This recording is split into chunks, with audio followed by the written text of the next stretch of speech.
শহর থেকে বহু দূরে জঙ্গলের কোল ঘেঁষে পড়ে আছে নিস্তব্ধ ভিটে নামে একটি পুরনো জমিদার বাড়ি। সবাই বলে ওই ভিটে অভিশাপগ্রস্ত। দিনের আলোতেও সেখানে নাকি এক ঠান্ডা ভয়ের স্রোত বয়ে যায়।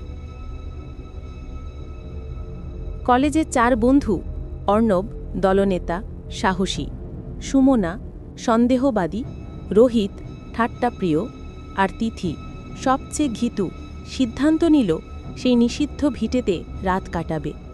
কারণ ইন্টারনেটে চ্যালেঞ্জটা ভাইরাল হয়েছিল, নিস্তব্ধ ভিটেতে রাত কাটালে 1 লক্ষ টাকা। টাকাটা বড় কথা নয়, তাদের কাছে বড় ছিল অ্যাডভেঞ্চার আর প্রমাণ করার জেদ ভূত বলে কিছু নেই। পূর্ণিমা রাতে রাত প্রায় 12টা। টর্চের আলো ফেলে ওরা যখন বাড়ির গেটে পৌঁছালো, তখন একটা অদ্ভুত থমথমে পরিবেশ। গেটটা বিরাট আর মরচে ধরা। কোনো আওয়াজ নেই, শুধু ঝিঁঝি পোকার ডাক আর নিজেদের হৃৎস্পন্দন।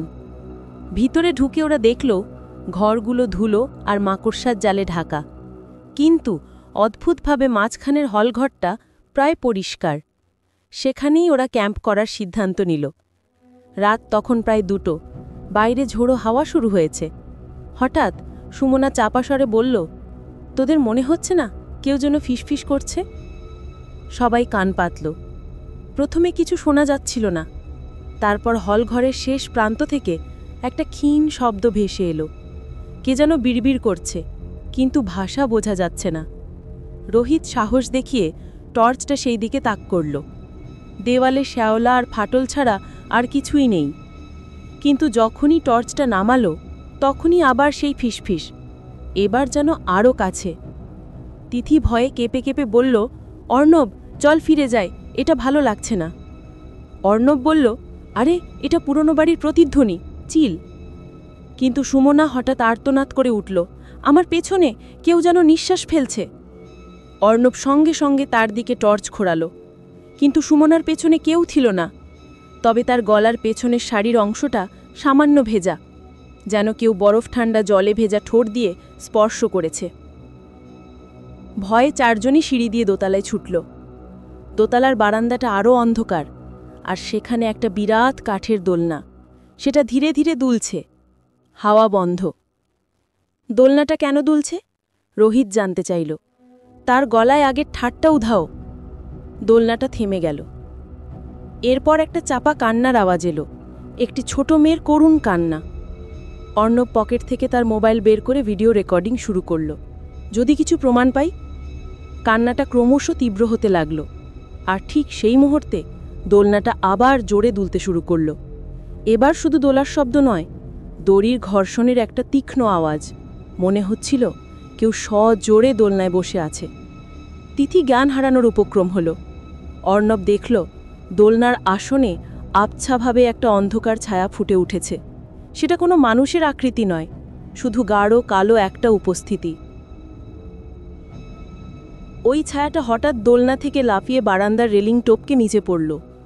কোনো আওয়াজ হলো না, শুধু একটা শীতল বাতাসের ঝলকা তাদের গা ছুঁয়ে গেল। ওরা 4 জনই কাঁপছিল। অর্ণব জোর করে সিঁড়ির দিকে পা বাড়ালো, পালানো দরকার। সিঁড়ি দিয়ে নামার সময় সুমনার চোখে পড়ল একটা ছোট টেবিলের ওপর রাখা একটা পুরনো ডায়েরি।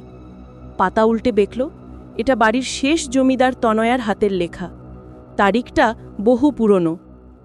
শেষ পাতায় লেখা, আজ বাবা আমাকে জোর করে দোলনায় বেঁধে দিল। আমি আর নিচে নামতে পারবো না। আমি অপেক্ষা করব। প্রতি বছর পূর্ণিমার রাতে আমার মতো যারা মজা দেখতে আসবে তাদের সাথে আমি খেলব। আমার নিঃশ্বাস তাদের শরীর ঠান্ডা করে দেবে। আমি এই ভিটেতে একা থাকতে চাই না। ডায়েরিটা পড়ার সাথে সাথে হলঘরে সব আলো নিভে গেল। টর্চগুলোও একসাথে নিভে গেল। চারপাশ ঘুটঘুটে অন্ধকার। এবং ঠিক সেই মুহূর্তে ওরা স্পষ্ট অনুভব করল তাদের চারপাশ ঘিরে ধরেছে সেই ঠান্ডা ভেজা নিঃশ্বাস। এবার একটা নয়, একাধিক নিঃশ্বাস।